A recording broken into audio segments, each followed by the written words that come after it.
Chris, what do you think when Jack took that mark?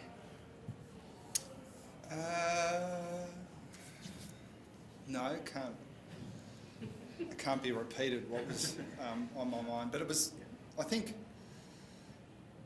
it was a game where you kind of expected something like that to happen. Like so that bit was, the holding the ball free kick in the middle was like added to the theatre of it and get it forward and have a shot after the siren.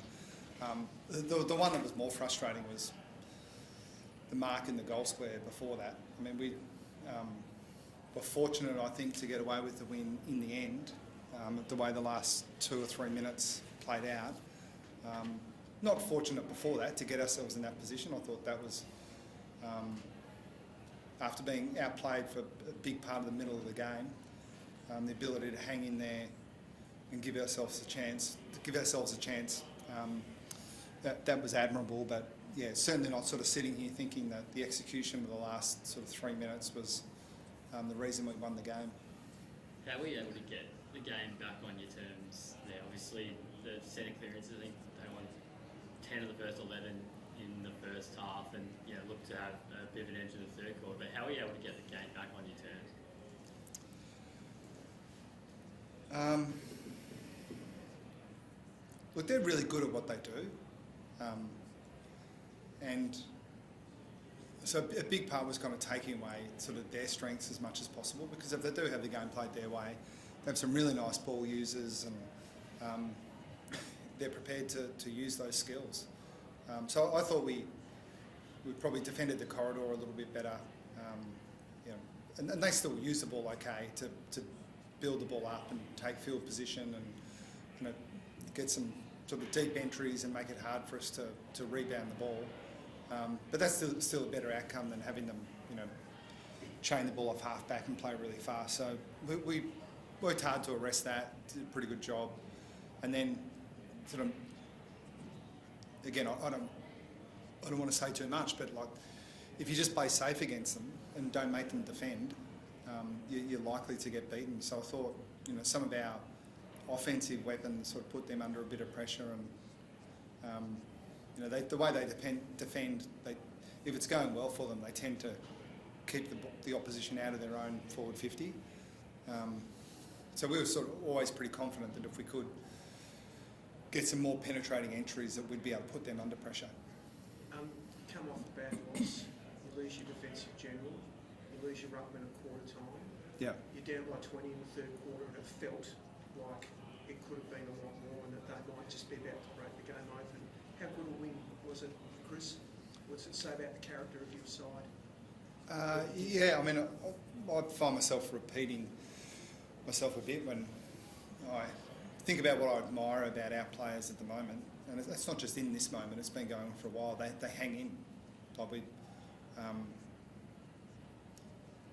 it is a bit frustrating last week. Like you say, it's a bad loss. We had the chance to win that one as well. But we played much, much better tonight. And I'm not a huge believer in the response, or I think you've heard it from me before, the big occasion, all that sort of stuff. I just don't accept that professionals need the big occasion or a bad loss to inspire, the effort required. So I'd like to think it was a bit more practical than just the ability to hang in and the effort. We were really clear on some things we wanted to work on during the week, and we didn't get it perfectly executed for the whole night, but there were signs there that lead us to believe that we should be optimistic. And Dangerfield's obviously amazing with the stuff he does. Love the way he's playing at the moment, but there are other little sort of signs in our game and in our personnel that again give us reason for optimism. I thought Connor O'Sullivan's really building, and wasn't clear that he was going to get the opportunity he's had at the start of the year, but a few injuries have given him that opportunity. And I mean, Mark O'Connor was brilliant in the back half as well. And again, you sort of look through their team, and they have a nice balance of experience at the moment. You sort of know, they're not going to give you the game. They've got too much experience and guys who just do the right thing at the right time. So that means you have to take it away from them. And I thought we had some young players that actually did, take the game on, which was sort of nice to see, because it's the easiest. It would be the expected outcome if you're really early in your career, just in a high pressure game like that against a really high pressure defensive system, to sort of go into your shell and play safe. So that was pleasing for us. And younger players, what about Mullen's performance on Dacos? Dacos was still influential, but just he gave away that 50 in the last quarter, and that was sort of maybe a little bit symbolic of the effort that Mullen put into him tonight. Maybe. Yeah, it'd be interesting to assess it in the fullness of time. And I think you know me well enough to know I don't go into too much detail, but we weren't disappointed with O'Sheen, that's for sure. Just on another of those younger guys, Ollie Henry, how do you see his response? Obviously it was the sub last week, but really stood up in some big moments. Yeah, and we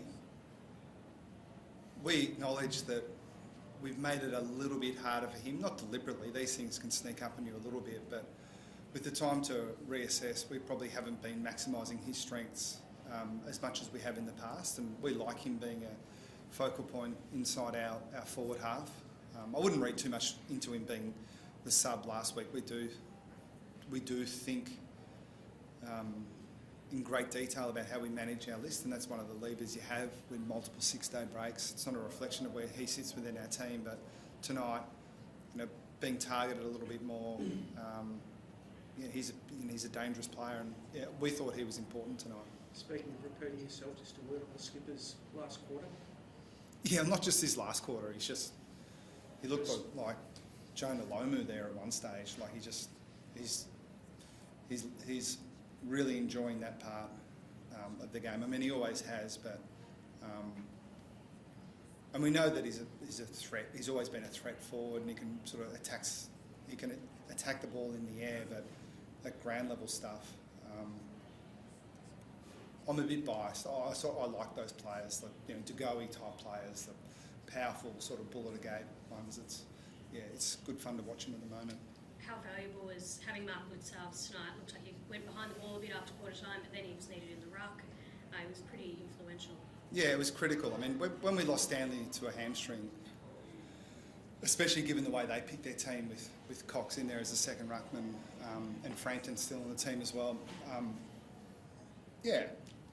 I won't lie to you, I sort of thought, okay, this is going to be a real challenge now, and we're going to need some guys to step up and play some big minutes. And there's no one better equipped in the game to play big minutes than Blitzarves, but it's not as if he's 24. There's probably players on both sides where you think, maybe for all those decades we called time on players' careers too early. And Reece Stanley, is there an update on the hamstring disparity? Not really. No. I mean, I haven't followed up, but again, we can guess and give you a number, and it won't be right. We'll need at least a week to work out what it really is. Anyone that tells you what the hamstring injuries are in the moment, they're just lying to you. Just on Reece, how do you look to replace him going forward? Because obviously you shifted Sam Deconing back, and it looks like he's really caught form there. Do you look to go back to the Blitzarves and Deconing model, but maybe Blitzarves playing more ruck, or how do you look to go with that ruck setup going forward? Stop telling everyone our plans. You explained it better than I can. Well, at least we do feel,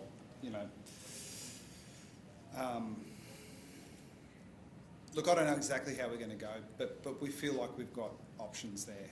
So we've got 2 young ruckmen on our list that we're really confident are going to be good players. Unfortunately, they're still not available. So it means we've got to be a bit more creative right at the moment. But it's not ideal. Hopefully we get College Asney and Jack Henry back soon, which gives us a bit more optionality again. But no, it's not as. I mean, you mentioned some of those options, but it's not clear to me right at the moment how that's going to play out. Jack Henry a chance for next week, or? I think a chance. Yeah. No worries. Thanks a lot.